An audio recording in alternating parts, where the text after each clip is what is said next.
The moment I stepped into the quaint auction house, a wave of nostalgia washed over me. The scent of polished wood mingled with the faint aroma of dust, creating an atmosphere rich with history. My heart raced as I wandered through the aisles of antiques, each piece whispering secrets of the past.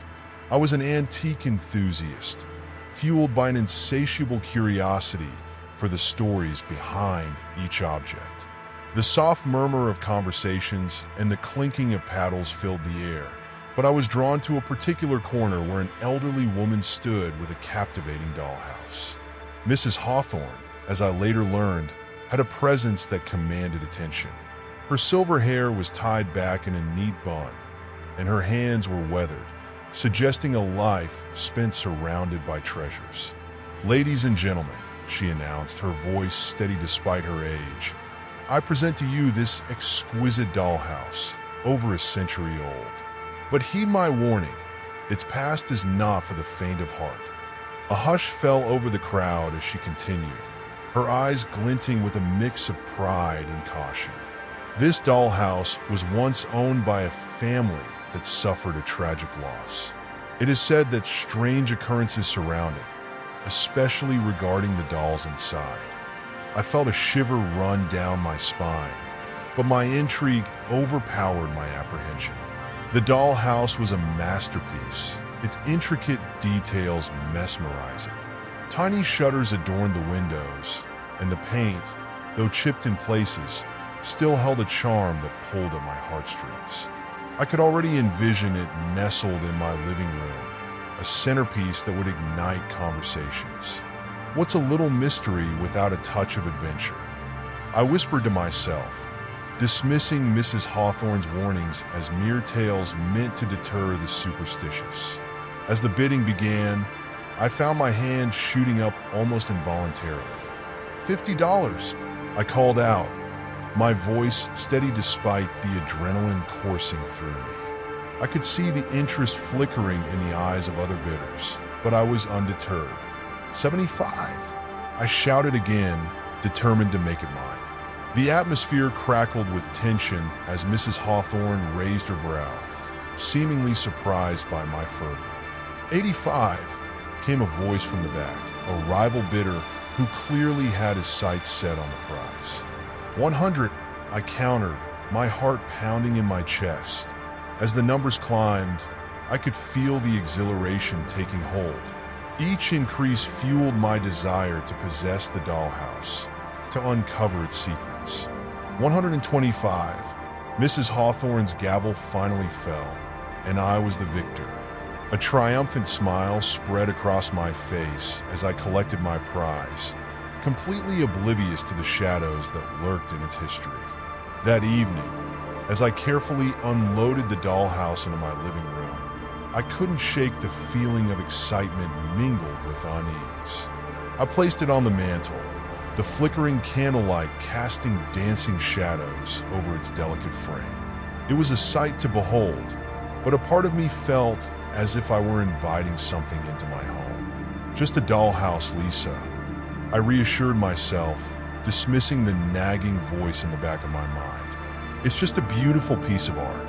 As night fell and the house settled into silence, I admired my latest acquisition. I reached out to touch the smooth surface of the roof, marveling at the craftsmanship. Suddenly, a faint whisper echoed through the stillness, sending a chill racing down my spine. My heart skipped a beat, and I turned quickly to look around the room. "It's just your imagination," I muttered under my breath, shaking my head as if to clear the unsettling thought. Dismissing it as fatigue, I made my way to bed, but sleep eluded me. My mind raced with thoughts of the dollhouse, the stories it held, and the warnings I had so carelessly ignored. Little did I know, the darkness I had invited and was only beginning to unfurl its tendrils around me. As I lay in bed, the shadows danced on the walls, and the whisper lingered in my mind, a haunting prelude to the unraveling mystery that awaited me. The morning light filtered through my sheer curtains, casting soft shadows across the living room. As I stumbled out of bed, groggy and still half dreaming, I instinctively glanced toward the dollhouse that now dominated my space. The intricate detail of its design had captivated me at the auction. But now, with the sun shining brightly, I couldn't shake an uneasy feeling. I padded into the living room, my bare feet brushing against the cool hardwood floor. The door to the room, which I had firmly closed the night before, stood slightly ajar. My heart skipped a beat as I stared at the gap. Had I left it open? I shook my head, dismissing the thought. It must have been a draft. Get a grip, Lisa, I muttered to myself, forcing a smile as I pushed the door fully open. As I moved about the room, my eyes kept darting back to the dollhouse. There was something so enchanting yet unsettling about it. I made myself a cup of coffee and tried to focus on my day ahead, but the nagging feeling that something was off lingered in the back of my mind. Later in the afternoon, I was rummaging through my collection of antique trinkets when I noticed one of my favorite pieces, a small silver locket, was missing. I frowned, retracing my steps. I was sure I had placed it on the shelf next to the dollhouse. Had I been so distracted by the eerie presence of the house that I misplaced it?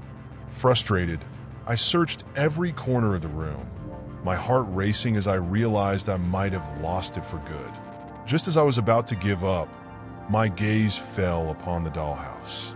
I hesitated but then walked closer. To my shock, there it was, the locket, sitting innocently on the dollhouse's tiny kitchen table. "How did you get there?" I whispered, both curious and unnerved. I lifted it gingerly, examining it as if it might dissolve in my hands. "This is just too weird," I murmured, shaking my head. Why would I do that? I asked myself, testing my memory. I wouldn't have placed it there. I set the locket back down, a chill running down my spine as I recalled Mrs. Hawthorne's warnings. Trying to push the thought aside, I decided to go for a walk, hoping the fresh air would clear my head. As night fell, I returned home and began my bedtime routine, brushing my teeth and changing into pajamas. The house was quiet, save for the soft creaking of the floorboards beneath my feet. I passed the dollhouse, and as I did, I felt an inexplicable heaviness in the air. It was as if the atmosphere shifted, thickening with an unseen presence. I paused, glancing back at the house, my heart beating faster. "Come on, Lisa, you're just being silly," I chastised myself, trying to shake off the feeling. "It's just a dollhouse." I turned away, but a whisper of doubt lingered. Later, as I lay in bed, I couldn't help but steal glances at the dollhouse from my window. The moonlight illuminated its facade, casting elongated shadows across the floor. I closed my eyes, willing myself to sleep, but the quiet seemed to amplify every creak and whisper of the house. Suddenly, a noise jolted me awake. It was faint, like a distant giggle, echoing through the stillness of the night. I shot up in bed, my heart racing. Did I just imagine that? I whispered to myself, straining to listen. The sound came again, louder this time. It was a child's laughter, light and carefree, yet it sent a shiver down my spine. I swung my legs over the side of the bed, the coolness of the floor grounding me, and I hesitated, torn between fear and curiosity. "Maybe it's just the wind," I muttered, but deep down, I knew that wasn't true. With a deep breath, I pushed myself to my feet and crept toward the living room, my pulse quickening with each step. As I approached the dollhouse, the laughter faded, replaced by an eerie silence. I stood before it, the wooden structure looming over me, its tiny windows dark and hollow. The door to the kitchen stood slightly ajar, just like the living room door had that morning. My stomach twisted in knots as I stepped closer, the unease swelling within me. "Just a dollhouse," I repeated to myself, though the words felt hollow. I looked down, half expecting to see the dolls staring back at me with their porcelain eyes. But they remained still, their expressions frozen in time. "Nothing to worry about," I said aloud, though my voice trembled slightly. I turned to head back to my room, desperate to shake off the feeling of dread that had settled over me. As I stepped away, I couldn't shake the sensation that the dollhouse was watching me, waiting for something to happen. The moment I stepped into the living room, a chill ran down my spine. There it was, the dollhouse, sitting innocently on the coffee table as if nothing had happened. Yet, something was profoundly different. My heart raced as I approached, and I couldn't shake the feeling that I was being watched. I leaned in closer, my breath hitching in my throat. One of the porcelain dolls, the one with golden curls and a frilly pink dress, was no longer peering over the edge of the table. No, she had moved. She was now seated at the tiny, intricately crafted dining table set within the dollhouse, her delicate hands resting on the tabletop as if she had just finished a meal. "What the hell?" I muttered, stepping back in disbelief. Panic surged through me, and I glanced around the room, half expecting someone to jump out and yell "gotcha." But the room was silent, save for the distant hum of the refrigerator. I swallowed hard and approached the dollhouse again, my fingers trembling as I reached out to touch the dolls. They felt as cold and lifeless as they always had, yet the sight of the golden-haired doll sitting there felt like a mockery of my sanity. "Okay, Lisa, it's just a doll," I whispered to myself, trying to sound convincing. "You're being ridiculous." But deep down, I knew something was wrong. My instinct screamed that I was not alone in my house, that the dollhouse had come alive in some unfathomable way. Determined to make sense of this madness, I turned my back to the dollhouse and grabbed my laptop off the couch. I needed answers, and fast. I typed furiously, searching for any information I could find about the dollhouse and its previous owner. After hours of sifting through articles and online forums, I stumbled across a thread that mentioned a girl named Abigail. It detailed her tragic story, how she had mysteriously vanished over a century ago, leaving her beloved dollhouse behind. Abigail. I whispered the name, feeling a strange connection to it. I couldn't shake the feeling that this girl was tied to the dollhouse in ways I couldn't yet understand. I read on, absorbing every detail. She was said to have loved that dollhouse, spending countless hours playing with the dolls, her laughter filling the halls of her family home. But when she disappeared, the laughter stopped. "What happened to you, Abigail?" I mused aloud, my voice barely a whisper. The more I read, the deeper my unease grew. I learned that her family had searched for her tirelessly, but it was as if she had been swallowed by the earth itself. As night fell, shadows danced across the walls, and I felt an overwhelming sense of dread settle in my chest. That night, sleep eluded me. I lay in bed, staring at the ceiling, my mind racing. Every creak of the house, every gust of wind outside sent my heart into a frenzy.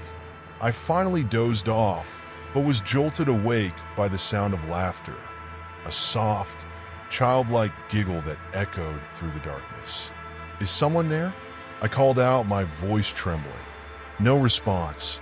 I swung my legs over the side of the bed, the cold wooden floor sending shivers up my spine. I tiptoed down the hallway, the floorboards creaking beneath my weight. As I entered the living room, I froze. There, in the dim light, the dolls were arranged around the table in the dollhouse, as if they were having a tea party. Their eyes seemed to glimmer in the low light, and I felt as if they were all staring straight at me. "What the?" I gasped, my heart racing. "This can't be happening." I rubbed my eyes, hoping to wake up from this nightmare. But there they were, the porcelain dolls, poised in their places, their expressions eerily serene. Am I losing my mind? I whispered to myself, backing away slowly. My breath quickened, and I could feel the walls of the room closing in on me.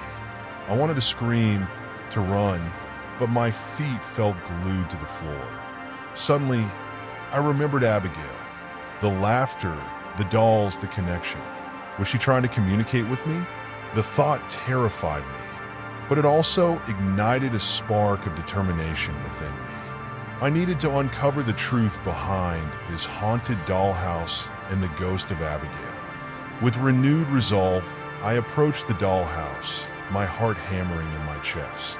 I would find out what had happened to Abigail, and maybe, just maybe, I could help her find peace. The air was thick with tension, and I could feel the weight of the past bearing down on me. As I reached out to touch the dollhouse, I was overcome by an overwhelming sense of purpose. I was drawn into the mystery, ready to face whatever darkness lay ahead. My heart raced as I stood in the dimly lit attic, the air thick with dust and the lingering scent of old wood. I was determined to rid myself of the dollhouse, convinced that it was the source of the disturbances that had invaded my home. Each creak of the floorboards beneath my feet echoed in my ears like a warning bell. I had carefully boxed the dollhouse, wrapping it in layers of bubble wrap as if it were a fragile relic. The weight of its presence loomed over me, heavy and foreboding, but I pushed through my anxiety. "Just get it out of sight, Lisa," I whispered to myself, still shaking from the last incident.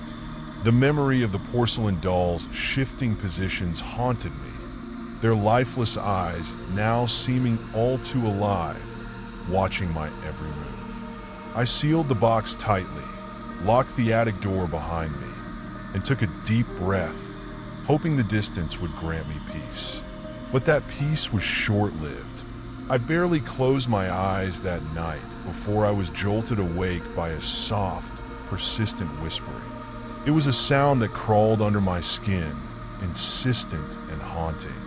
I looked at the clock, 2:13 a.m. I rubbed my eyes and strained to listen, the whispers becoming clearer, more urgent. "Lisa! Lisa!" The sound was like a siren's call, pulling me from my bed. My heart raced as I stumbled through the darkened hallway, the shadows flickering ominously as I approached the attic door.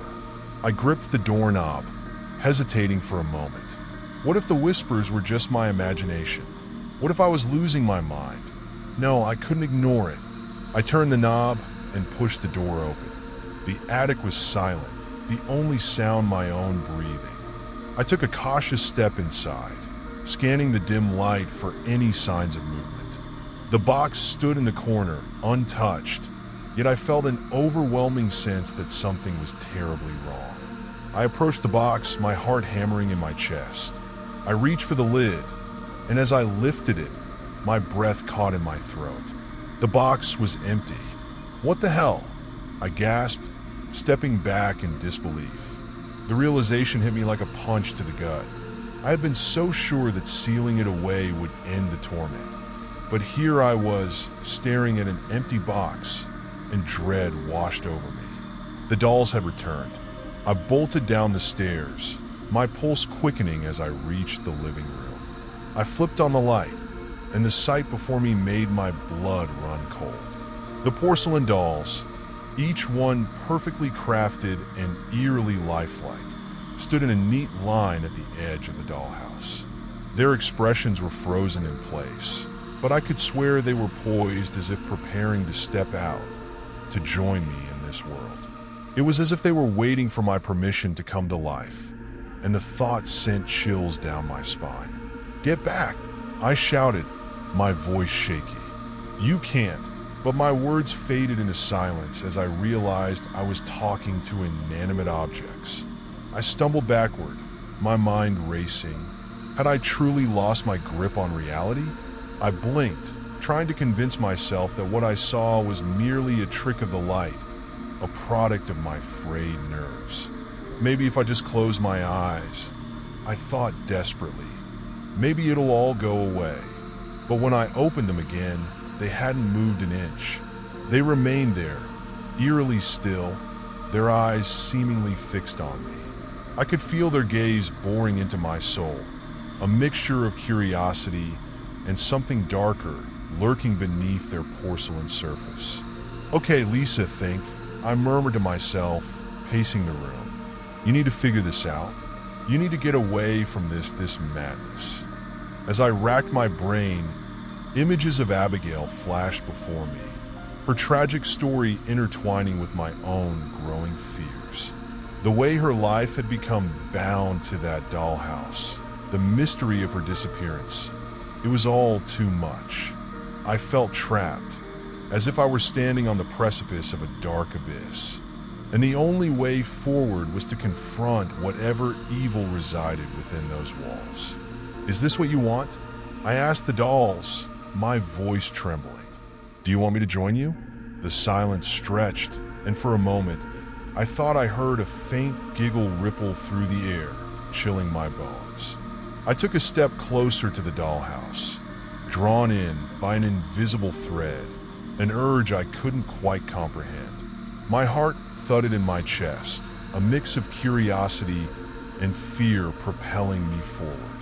I stood at the threshold of the dollhouse, the air thick with an anticipation that felt almost alive, the whispers resuming in a symphony of soft calls, beckoning me closer. As the sun began to set over the small Massachusetts town, I could feel a sense of dread settling in my stomach. I had made the decision to call Mark, the local paranormal investigator, after the events of the past few days had spiraled into a whirlwind of terror. I paced my living room, glancing nervously at the dollhouse that loomed in the corner. It felt as if it were watching me, its intricate details now seeming more sinister than charming. When the doorbell rang, I jumped.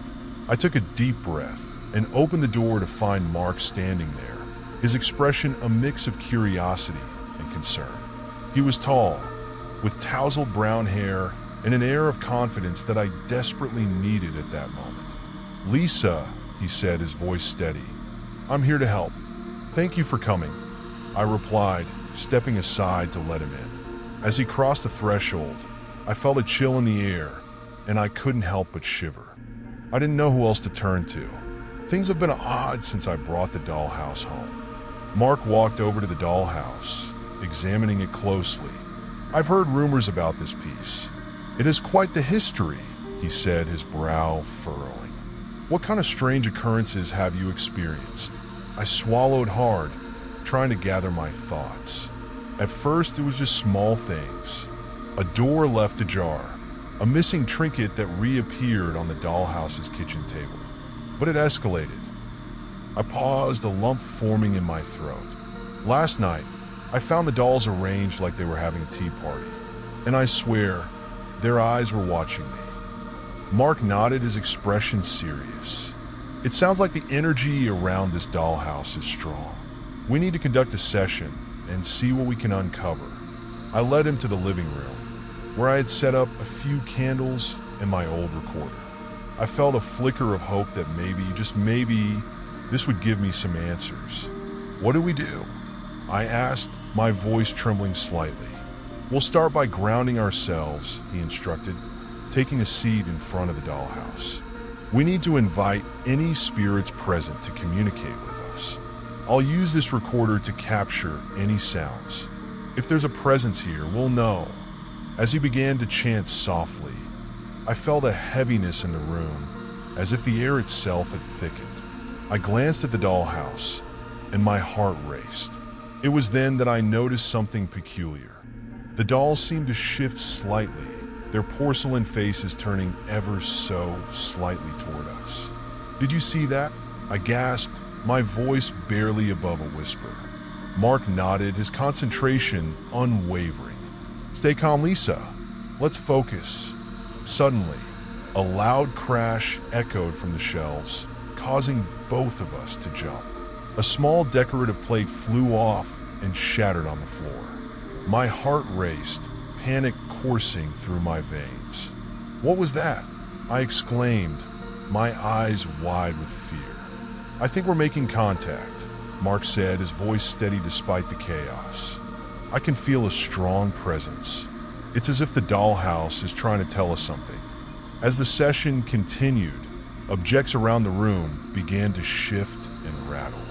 The doll's eyes seemed to follow us, their expressions frozen yet menacing. I felt a wave of nausea wash over me, and I clutched my stomach. "Lisa, focus on the dollhouse," Mark urged, his brow furrowing with concentration. "What do you feel?" "I don't know," I stammered, my gaze fixated on the dollhouse. "It feels familiar, like it knows me." Mark's expression shifted, and he quickly pulled out a small flashlight. "Let's take a closer look at the dollhouse. There might be something hidden inside." As he examined the structure, I felt an overwhelming urge to reach out and touch it. I inched closer, my heart pounding in my chest. "What are you looking for?" I asked, my voice trembling. "Anything unusual," he replied, running his fingers along the walls of the dollhouse. "Sometimes, these pieces hold secrets that can reveal their history." Then, to my shock, Mark discovered a hidden compartment in the base of the dollhouse. He opened it carefully, revealing an old locket nestled inside. My breath caught in my throat. "What is it?" I whispered, leaning closer. Mark held it up to the light. This might be significant. Let's see what's inside." As he opened the locket, I felt an icy chill sweep through the room. My heart raced as I leaned in, and my blood ran cold when I saw the picture inside. A girl with strikingly familiar features, her eyes filled with a sorrow I couldn't comprehend. "Who is she?" I asked, my voice barely a whisper. Mark's expression turned grave. "This is Abigail," he said, his voice steady but filled with gravity. "And you look just like her." As I stared at the locket, a wave of realization washed over me, intertwining with a sense of dread. The connection between us was undeniable, and with it came an unsettling truth that I could no longer ignore. I stood frozen, the locket in my hand feeling heavier than its delicate design suggested. "Mark, what do you mean Abigail had a twin sister?" My voice trembled as I looked into his eyes, searching for answers that felt just out of reach. The revelation hung in the air between us, thick and suffocating. Mark rubbed the back of his neck, his brow furrowing. "It's a theory, but many believe that Abigail and her sister were inseparable. When Abigail vanished, it was as if her sister had vanished too. The locket, it might be a clue to something more. But I don't understand. Why me? Why now?" I clutched the locket tighter, the chill radiating from it wrapping around me like a shroud. Mark opened his mouth to respond, but before he could utter a word, the lights above us flickered ominously. I glanced around the room, the shadows stretching and twisting unnaturally. Then, a wave of cold air washed over us, sending goosebumps spiraling across my skin. "Lisa, stay calm," Mark said, his voice steady despite the growing tension. But I could feel it. The presence was back, more potent than ever. The dolls, once mere decorations, began to shift. My heart raced as I watched them move, their porcelain faces contorting into twisted smiles.